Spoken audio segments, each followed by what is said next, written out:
यूँ तो दुनिया में सभी आए हैं मरने के लिए, मौत तो उसकी है जिसका करे ज़माना अफसोस। किसी कहने वाले ने शायद ये बात डॉक्टर मनमोहन सिंह जी के लिए ही कही थी। देश के जाने माने अर्थशास्त्री और प्रधानमंत्री डॉक्टर मनमोहन सिंह ने 92 साल की उम्र में ली अंतिम सांस।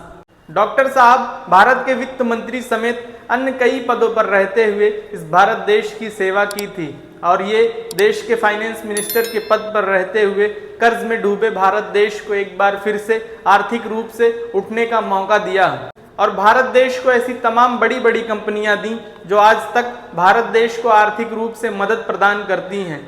आज दुनिया की तीसरी सबसे बड़ी इकॉनमी सदा से ऐसी नहीं थी।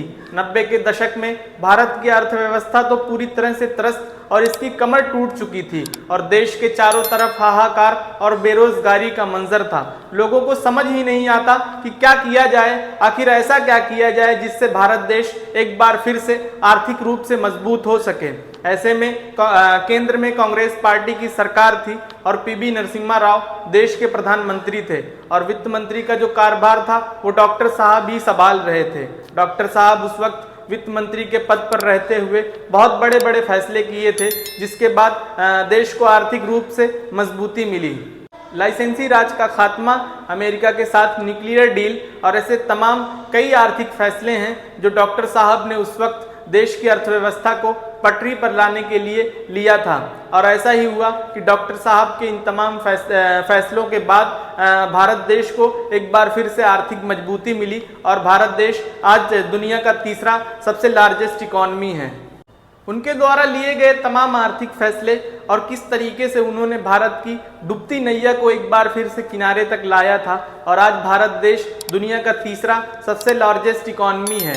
ये तमाम बातें हम किसी दूसरी वीडियो में करेंगे, लेकिन आज की वीडियो में हम डॉक्टर मनमोहन साहब की ज़िंदगी से जुड़ा एक ऐसा किस्सा जानने जा रहे हैं जिसको जानने के बाद आपको भी इस बात का एहसास होगा कि डॉक्टर साहब ने अपने आप को किस कदर देश के लिए समर्पित कर दिया था और भारत देश के आम नागरिकों के बारे में वो कितना सोचते थे।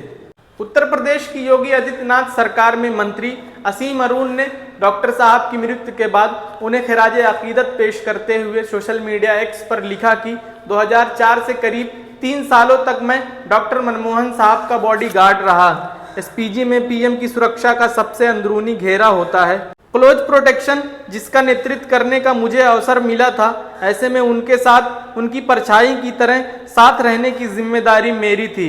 डॉक्टर साहब की अपनी एक ही कार थी, मारुति 800, जो पीएम हाउस में काली चमचमाती BMW के पीछे खड़ी रहती थी। मनमोहन जी बार बार मुझसे कहते, असीम इस कार में चलना मुझे पसंद नहीं है, मेरी गाड़ी तो ये है मारुति 800। मैं समझाता कि सर ये गाड़ी आपके ऐश्वर्य के लिए नहीं है, लेकिन तब भी वो पीएम हाउस से बाहर निकलते और हमेशा उस मारुति 800 को बड़ी हसरत से देखते।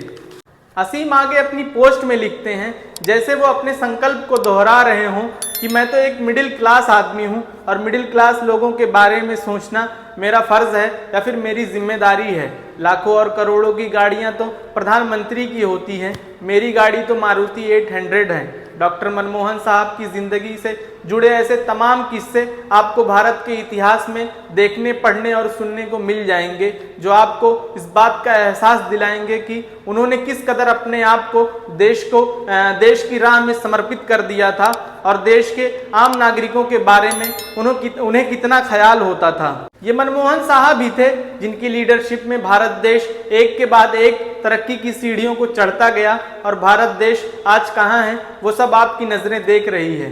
आज की रिपोर्ट में इतना ही। वीडियो कैसी लगी कमेंट करके जरूर बताना। चैनल को सब्सक्राइब करना, शेयर करना। Thank you so much.